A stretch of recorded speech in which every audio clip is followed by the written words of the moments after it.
now, welcome back to the Relative Run Readiness podcast. R3, baby. If you have not heard already, you should listen to our last podcast. We talked about why we are focusing on the relative run readiness, why we're niching down to this category. Today, we're going to talk a little bit more about what is actually the phases, the stages of relative run readiness. Now, this is something you can use in your progressions, whether or not you are using our program, which, we'd love it if you would, but you can still use these concepts, these ideas. And if you do have any questions about these phases, we'd be happy to get your emails and your questions, and we can actually go over those questions for everyone to listen to, especially if you have a question. Most likely a lot of other people do too. So generally what I look at is if I get a similar question or the same questions more than a few times, and I think it's something that a lot of people want to hear about. So definitely give us your questions from that. And Chad, where can they email us? Well, they can find us online at pendolaproject.com, and on there's a contact form, or you can email us directly at pendolatraining@gmail.com. PENDOLA. Yeah, man. So we want to just talk a little bit about what it is we've been up to, what we've been doing. So about 5 minutes of banter. You can skip ahead if you don't want to listen to Chad's life. Can I do 2 minutes of banter? You can do 5. I can do. You could do about 35 probably. I'll do like 30 minutes and then you'll cut it down to 3. But Chad, just talking a little bit before the podcast about what we've been up to, I had this great idea that you were going to crew me in my ultra running races that in theory would be coming up later this year. Can I do that on a Segway? Yeah, exactly. Uh-huh. These mountains, they're no joke. You have to be in really good condition, and if I'm going to have somebody crew me, then they need to actually do a fair amount of training to get to that point. And I don't know if I've convinced you to do that yet, but I'm trying to sell that idea to you because there are certain parts of an ultra course, guys, if you're not familiar, that you're definitely going to use a partner if you can, somebody to help you get through those parts of the course, especially at night and when it's easy to get lost, especially after you've been running for several miles. So this is something that I'm talking to Chad about, although I will say probably the majority, if not all of my racing this year would be 50K to 50 miles. Mm-hmm. And so still nice to have somebody to crew you for those things. And we went way back, I think 15 years ago or so now, where you were on a racing team that I put together for the Reno Tahoe Odyssey, which is here in Reno. Mm-hmm. And we did win our division. We were quite fast, I think, but you were on that team as well, and you got in good running shape. You're a good athlete overall. Well, that's kind of you to say, Matthew. Yeah, well, you are. You're a good athlete. You definitely pick up progressions quickly, but you've been very active your entire life. And I remember we were out on this mountain run where it was just raining and sleeting. Oh, the Braveheart Run. The Braveheart Run, and you started doing this great Mel Gibson or Braveheart impression about how you killed 50 men or something. Do you remember that? Yeah. I still call that course the Braveheart course to this day. It's the Braveheart Run. It was crazy. It was like, if you've ever seen that movie, and it's one of my favorites, there's this montage scene where he's training to fight, and he's like running across these mountain ridges in to Ireland or Scotland, I guess. And, it just had that feeling to it. It's all rainy and gross like it is there oftentimes. And it's not here very often here in Reno. But it just felt that way. And we've been running for a long time. And I forget what we ran, like 15 miles or 17 miles or some stupid thing like that. I don't even know. But you're talking about me crewing you on this ultra or some ultras or whatever. And, my first question is, when can I quit? You're not allowed to quit. That's the thing is, I'm going to want to quit, and you got to be the person. See, already I'm losing faith in this whole, we might have a broken system here. My crew guy wants to quit already. That's the thing is, all seriousness, I know that you won't let me quit. It's not really in my vocabulary. Last episode, we were talking about this dang horse that I was putting together, this horse puzzle thing, crystal thing, and doing it with my daughter. And it's funny because she gets to the point where she's like, Daddy, I think we're done. Like, we've tried to do this several times and it keeps falling apart. Mm-hmm. And I'm literally saying to her, we don't quit. And it goes from fun into a whole thing. And I end up apologizing to her afterwards and saying, you know what, Daddy shouldn't push it. Like, you would rather do something else. We should do that. But I don't like to quit. So, but with races like this that I'm talking about, that's exactly why I want to do the races, because I don't know for sure that I can finish. It's until you've actually done it. I don't know. And I did a 50-mile race one time. And wait. You don't know if you can finish. This is the guy. Didn't you run so hard one time, like your innards fell out your butthole? Okay. No. Didn't that happen to you? No, didn't that happen to me? You're crazy.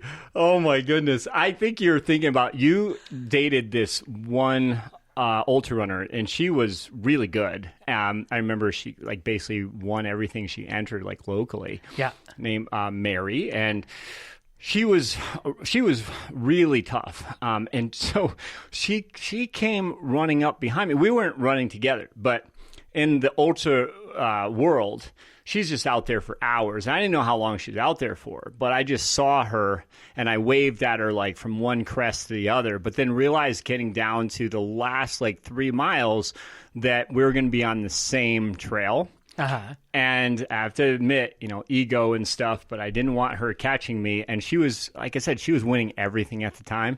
And sure enough, I saw her winding the bend. She definitely was running faster than when I initially saw her. You could see the difference in her gait and stuff. So I'm like, oh, she's trying to catch me. So I was exhausted at that point. I don't know how long I was out there for, but I do know it was hot, and I'm a bigger runner, weight wise, about 170 pounds. So that's a little bit more mass to carry for long distance. And so anyways, I paid the price, and I ended up, I was peeing blood. That's what happened. And I did finish before Mary could catch me. And I don't know that feather in the cap. Exactly. But when I saw Mary, getting into the car and driving right to the hospital. You were driving right to the hospital. I was, yeah, because I peed and I saw blood, and I was like, okay, that's not good. I pushed it way too hard today. Just going to go get checked out. And but then I saw Mary, and she was completely fine, and I think she was actually running past me and still going, So I don't know what I was thinking. So that's the story you're thinking about. Nothing from my butt. And this is a family channel, so we'll keep it at that. But what I wanted to talk about a little bit more for today is phases and why we create the phases we do, especially when it comes to strength training.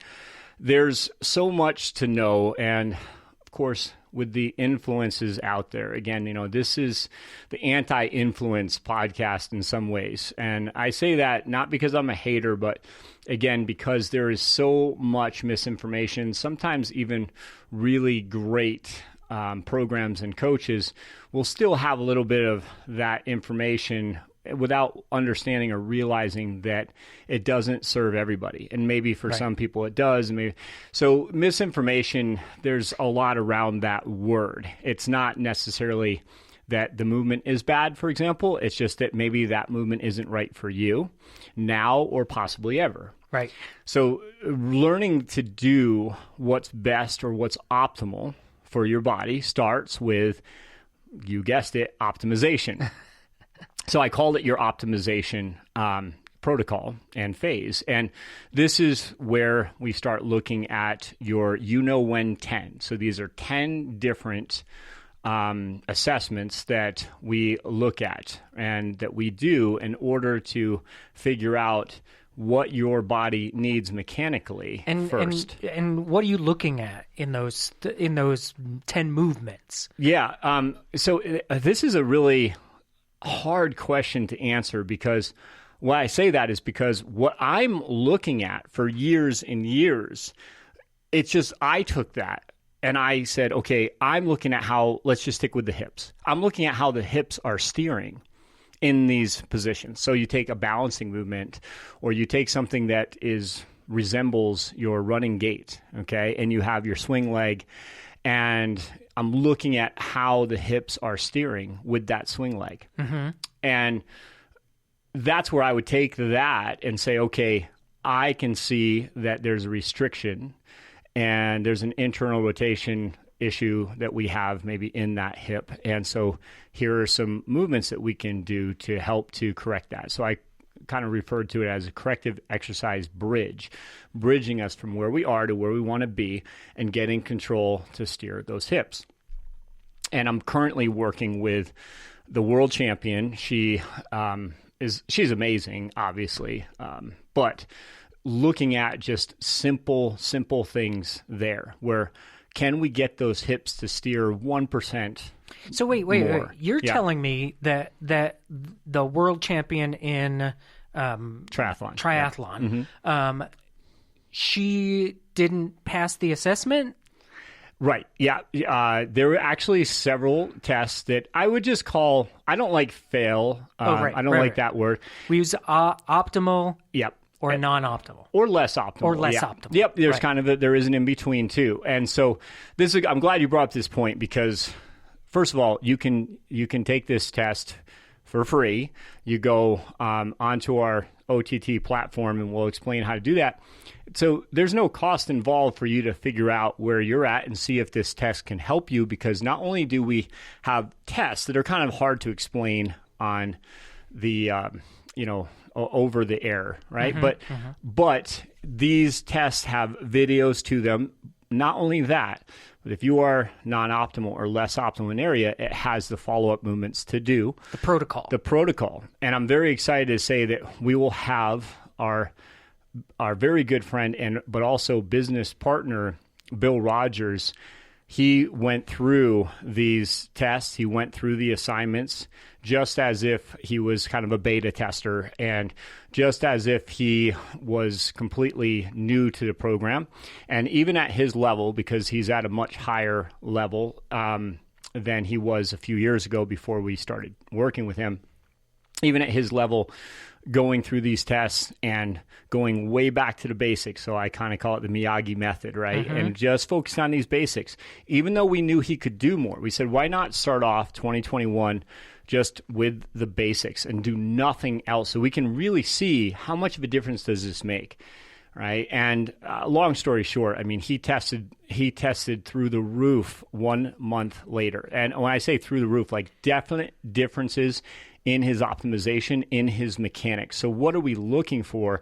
Sticking with the hips, okay? Yeah. Steering the hips so that the hips are essentially forward, okay, as you're running. So in other words, we don't have the hips swiveling all over the place and losing a lot of our power. But that affects the ankles. So we restored range in his ankles by focusing on partially the hips. And in other words, in a lot of programs, you have an ankle issue, everything's about the ankle. Well, it should be some about the ankle too. At least some, yeah. Right. And that's the beauty of the tests, is that he was not optimal in some of the positions that had nothing to do, at least to, let's say, somebody who doesn't know anatomy or doesn't know how everything is linked together, connecting the dots. And why should you, right? That's our job to know that. That's my job to know that. And it took me 20 years to get a clue on really what works. So what I love about this, though, is that we actually found thoracic extension to be a very important piece of his puzzle that helped to unlock his hips, which in turn unlocked the ankle and went through the roof. So the majority of what he did was actually in thoracic extension. Not his ankle. Right. Right. And thoracic extension, for maybe people who don't know, I mean, what part of the body is that? Yeah, so if you reach your hand over your head, okay, and or your hands, okay, and you reach over your head, that's creating a thoracic extension, okay? So the thoracic basically just being, if you think of your rib cage, and everything essentially connected to, through that rib cage on the backside of your body is where we focused with Bill on. And so when he was doing that originally, his ribs in the front would flare a little bit out. So in other words, we're looking at his breathing patterns there to get more of his lower ribs to internally rotate when he worked on focused breathing patterns, which is built into the program. Mm-hmm. And what we see is a lot of people think they have good thoracic extension, but yet they have poor communication and poor rotation. So they focus on thoracic rotation, right? So instead of thinking of your hand over your head with running, when your arms are in their swing pattern, okay, we try to focus on what we call a compact swing pattern there with the arms. There needs to be rotation through your thoracic spine, but in your lower spine, you want anti-rotation there. So essentially, you want stability, right, from that lower spine and into the hips, and you want to have mobility in the upper spine. But I have found that we don't gain much out of just focusing on thoracic rotation, because that's where we think we have our limitation. What we want to focus on is thoracic extension, which helps to unlock the rotation. And at the same time, you're doing movements that require stabilization of the lower spine. So that hopefully makes sense to everybody listening. I also want to mention, though, that these videos that are in the program that are automatically built in, it says, okay, now you just do this. Since you were non-optimal here, you just do this in this pattern, and then you progress, you go into more active patterns, and then you finish with integrative patterns. Because for each sort of segment, whether it's the ankle or the hip or the shoulder, there's the test, or in most cases, 2 or 3 tests you want to take and see if you're optimal or less optimal or non-optimal. There are 3 movements in the protocol progression to do. So you start out with the optimization, then you go into activation, then you go into integration. That's right. And the reason why, guys, is because if you think about this, when you are starting off with optimization, it's the very basics. And I hear this constantly, all the time. I thought this was going to be easy. When I looked at these movements, I thought, okay, I mean, I do these kind of things all the time with a lot more weight or with a lot more vigor, we'll say, right? Robust type of movements. And then I threw in the breathing pattern that you recommended. And all of a sudden, this movement became quite difficult. And not only that, but because the movements are assigned to you because of how you tested, those movements are not as easy in general as you would think, because they're targeting restricted areas. Right. And how do you get unrestricted is by using what we call reciprocal inhibition. Okay, so in other words, if one area is tight or restricted on you, you're using the opposing, let's say, less active area, okay, that's supposed to be doing its job. You're using that to strengthen a position, which allows the restricted, oftentimes tighter area to release or to stretch, if you will. And so I call it strength stretching a lot of times too, where you're in these positions that are quite difficult for you to contract in. And what happens is you start getting strong exactly in the areas that need the strength and need the attention. So that being said, if you go through the program and you go from that optimization to activation, now activation is where the breathing patterns change a little bit. There's a less time to pause and hold, but we still hold for 2 to 4 seconds. But we go into these positions with a little bit more weight or a little bit more resistance, whether it be just gravity and positions where it's harder for your body to get into these ranges, but you can do it. Well, there's also TUT too, right? Yep. Time under tension. Time under tension. That's part of it. Yep. Yep, exactly. And the time under tension is important because I've done a lot of research and also just talking and communicating to some phenomenal physical therapists like Jessica Dorrington, who will be on the podcast. I'm excited. She's going to be on the podcast nice. a couple weeks. One of the top pelvic floor PTs in the country for sure, probably in the world as well. And I get to work with her because of Gwen. And so that's really exciting to share this information with PTs like her and then to see what she recommends. And I've learned so much on how much time under tension is most productive or most relative for an optimization protocol. And then how much time under tension is better once we start to add a little bit more resistance or mechanical loading. So finally, we finish with integrative patterns, which essentially is another way to think of it, that now we're getting the ankle, the hip, and the thoracic to really communicate and work together all at once. So we kind of take it in stages, and I believe that that's the beauty of it, is we sort of start very basic, then we add a little bit of complexity, and then we finish with a much more, I kind of focus on what I would refer to as athletic anchors. Mm-hmm. So oftentimes you're on your feet. Sometimes you're not, because there's positions where it definitely requires a lot of communication athletically. When you're, say, in a bear crawl, when you're on your hands and on your feet, but you're crawling, and that takes a lot of good communication, and those are things that connect the dots really well. And so then we might go into now, say, a running gait type of pattern on your feet once you have gone through these other progressions. So it takes anywhere from, say, 3 weeks to maybe 6 weeks. And for some people, maybe even longer. The beauty, I think, of this programming is that you will retest every fourth week. And at least that's what we suggest you do. And it's all designed ahead of time for you, that you just follow those steps.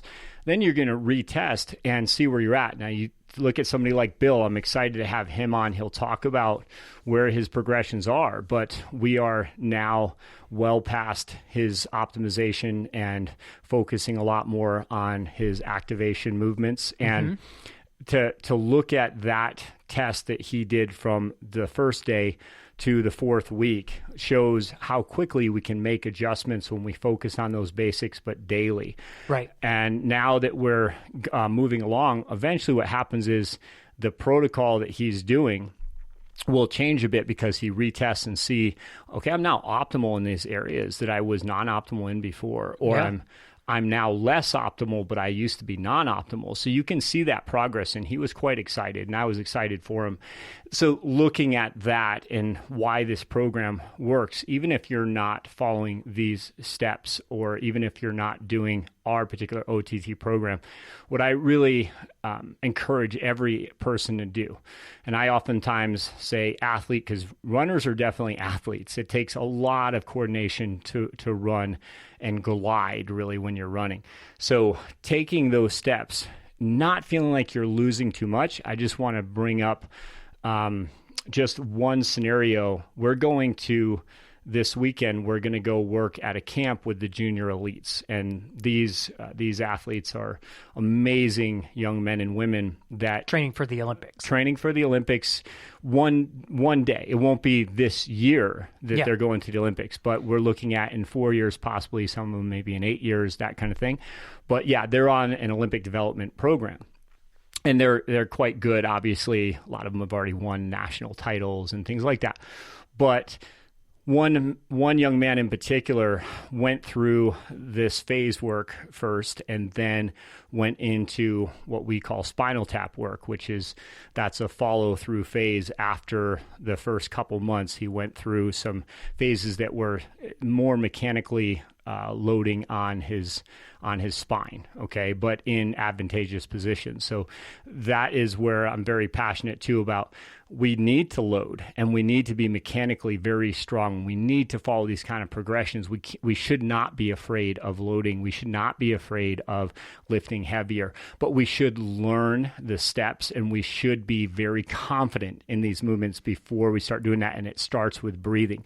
So with him, I was very confident that if we got him stacking, or when we got him stacking with his running, so that essentially means that all the joints are stacked on top of each other so that he can run more efficiently. And he wasn't doing that. He was quite strong.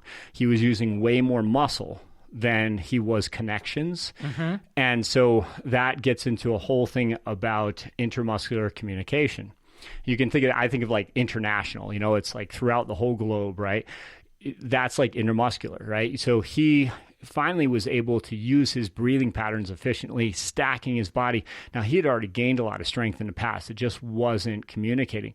So he was doing 520 mile repeats. So that's very fast. And those of you listening, like, I would love to say that I can still do that, but that's really fast. And when you take somebody of that level, but he wants to go to the Olympics one day, that's not going to cut it. So his dad had done a great job coaching him to that point. And when I talked before about influencers, I think, his dad had some great influencers. I've talked to his dad in the past and realized that we had a lot of the same influencers. I love talking to him about the 70s and 80s and 90s, where I really had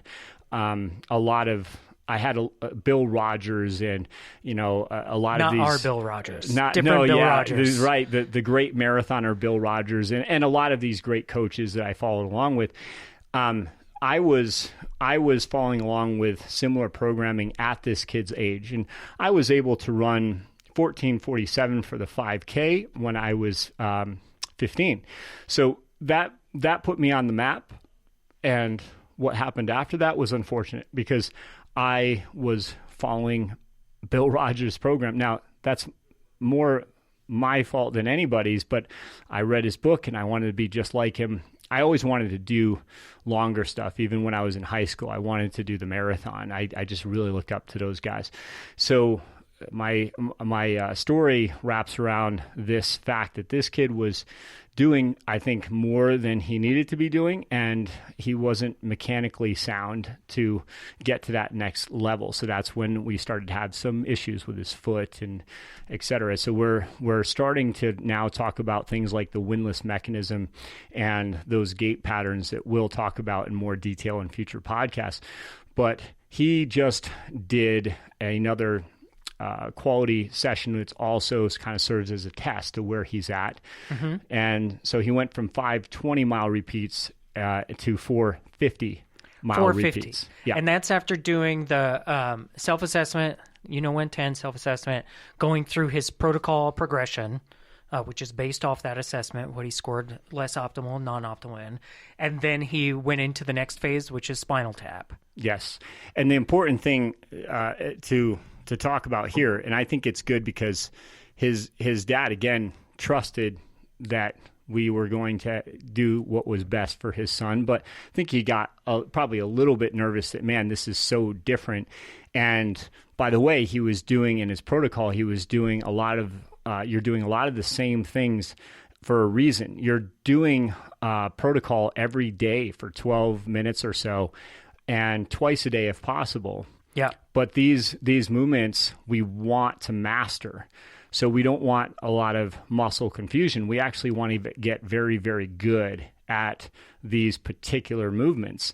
And so once he was do that, and especially tying in his breathing, then he said, it felt easy. Like it felt like and running that much faster. I mean, you look at somebody that might be, say, running a 7-minute mile or a 9-minute mile, and that you'll see even bigger chunks taken off of their time because they have more they can take off. So at that level, to go from 520 to 450, I'm beyond happy and ecstatic for him.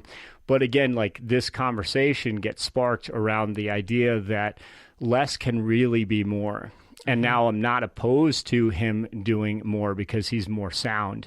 Right. And so that's now where we say, okay, now we can probably handle more volume. We've increased our mechanical loading capacity, et cetera. And, do we need to necessarily run 100-mile weeks or 80-mile weeks? But certainly not at his age. And that's what I wish somebody had guided me on at that age, because I was willing to do anything, and I did. And I ran myself right into the ground, and I was slower when I was 18 than I was when I was 15. Wow. So this kid has gone through those phases. What's the next phase for him? What's he got to look forward to? Yeah, so he went through what I call that Spinal Tap phase, which is technically his second phase. Uh-huh. And again, a lot of this you would look at on our videos. We're putting out a lot of stuff on Instagram, 1-minute videos. You can check those kind of things out, but also on our website, you'll be able to see some of these videos on our main platform. I'll let you talk about that a little bit more. But he was doing these movements that were quite difficult for him to control his spinal position, but with his eyes closed, and really challenging those deeper abdominal wall muscles, for example. And again, that seemed like, man, I'm still not picking up, a lot of weight. And then after that, you get into your base phase work. Now, he's quite strong, so his base phase work might be a little bit more advanced mechanically than some. Mm-hmm. But we actually have essentially a phase that focuses on all of these more, I say, deeper muscles. Almost think about working from the inside out more. And then by the time you get to base strength, then that's when you're looking at some of the more traditional movements that can be done. And I focused on what movements give the best bang for our buck for runners. Yeah. So in general, runners they're lighter, and that's a part of why they are competing and running. But not all of us are. And I'm actually not very light for somebody who runs the kind of paces and distances I run. So I can use that strength to my advantage. But in general, what I look at is, let's find what our reps in reserve are versus our rate of perceived effort in this base phase. And let's take those numbers, and from there, let's try to start to go into more dynamic effort. So now we start to go for, you can think of it as faster speed, strength mechanics, right? So we work on our rate of perceived effort versus our reps in reserve, and getting very confident and comfortable with that. So you can say, let's say the Bulgarian lunge, and you're doing that with, let's say you build up to a 100-pound dumbbell, which one of my athletes just tested at that 100-pound dumbbell in one hand, and it's essentially, the Bulgarian is like a single leg squat in the sense your back leg is elevated, but in a very mechanically advantageous position for running. So then we can say, okay, that's his max effort weight, and now we should actually go lighter than that, but faster, and then eventually into plyometrics, which is the power phase. Mm-hmm. So, essentially we have our base phase in traditional training, then our strength phase, and then our power phase.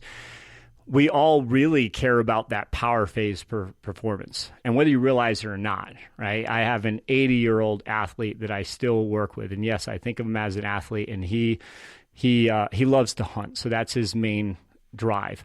But all of the principles are the same. He's hiking long distances, and he's carrying gear and a pack and all that stuff.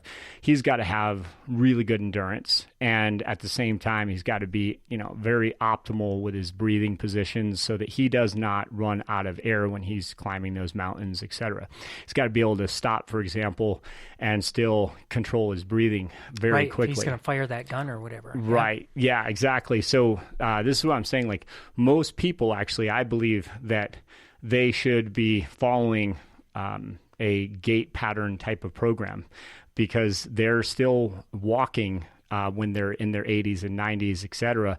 And those patterns are the same as running. When we're running now, we're trying to do it with more force and faster. So he's looking at optimizing his positions with as much power economy really as possible. So in other words, how many of us really need to do a 1 rep max on something? It's not really necessary for 99.9% of our life, right? So what we really want to look at, to me, is what is our power economy like, and how can we maximize that? And that's what the program really looks at and does. And I'd finish with this. The main difference, I think, between training endurance runners, okay, versus like a sprinter, 100-meter runner, or let's say my basketball player or something like that, they are going to be eventually going into, let's say, 3 times their body weight in a deadlift for somebody like a sprinter or an Allison Felix type of athlete. Mm-hmm. And her mass specific force program, it's pretty well known that she was lifting, I believe, 3 times her body weight just before she ran the fastest 200-meter time in the world. With a distance runner, they should be lifting relatively heavy, but a little bit more repetitions and not getting as close to a 1 rep max, because that's what's more relative for power economy. So, that's kind of what revolves around the program. And really, as you go through the stages, what I also love about it is that we phases. Yeah. Oh, yeah. Through the phases is that you are learning more and more about yourself and how you perform and how it relates to your performances. So eventually you get to really pick and choose, like, this movement, this particular Bulgarian squat that I do really increases my force production. I can feel the difference, but more importantly, I can see the difference, right? Here's my pacing at a certain heart rate.